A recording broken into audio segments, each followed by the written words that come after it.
Letjen Suprapto adalah seorang pahlawan revolusi Indonesia. Ia merupakan salah satu korban dalam gerakan 30 September dan dimakamkan di Taman Makam Pahlawan Kalibata, Jakarta. Suprapto lahir di Purwokerto tanggal 20 Juni 1920. Pendidikan formalnya setelah tamat mulu setingkat SLTP adalah AMS setingkat SMU bagian B di Yogyakarta yang diselesaikannya pada tahun 1941.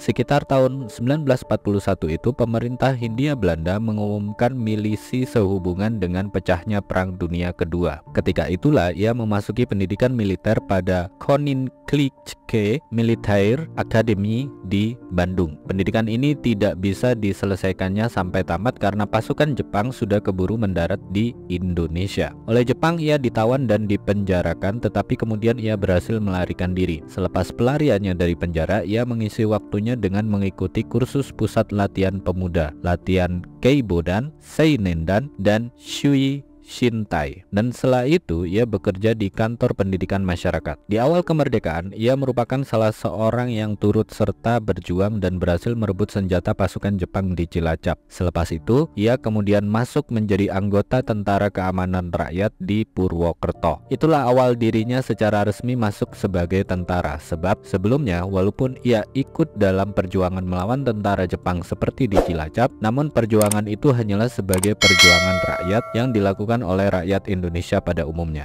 Selama di Tentara Keamanan Rakyat (TKR), ia mencatatkan sejarah dengan ikut menjadi salah satu yang turut dalam pertempuran di Ambarawa melawan tentara Inggris. Ketika itu pasukannya dipimpin langsung oleh Panglima Besar Sudirman. Ia juga salah satu yang pernah menjadi ajudan dari Panglima Besar tersebut. Setelah Indonesia mendapat pengakuan kedaulatan, ia sering berpindah tugas. Pertama-tama ia ditugaskan sebagai Kepala Staf Tentara dan Teritorial 4 Diponegoro di Semarang. Dari Semarang ia kemudian ditarik ke Jakarta menjadi staf Angkatan Darat, kemudian ke Kementerian Pertahanan. Setelah pemberontakan PRRI Permesta Padam, ia diangkat menjadi deputi atau wakil kepala staf Angkatan Darat untuk wilayah Sumatera yang bermarkas di Medan. Selama di Medan tugasnya sangat berat sebab ia harus menjaga agar pemberontakan seperti sebelumnya tidak terulang lagi. Pangkat terakhirnya adalah Mayor Jenderal TNI, tetapi karena gugur dalam tugas maka ia diberikan kenaikan pangkat luar biasa menjadi Letnan Jenderal TNI Anumerta. Oke sobat, itu tadi profil dari Letjen TNI Suprapto, salah satu korban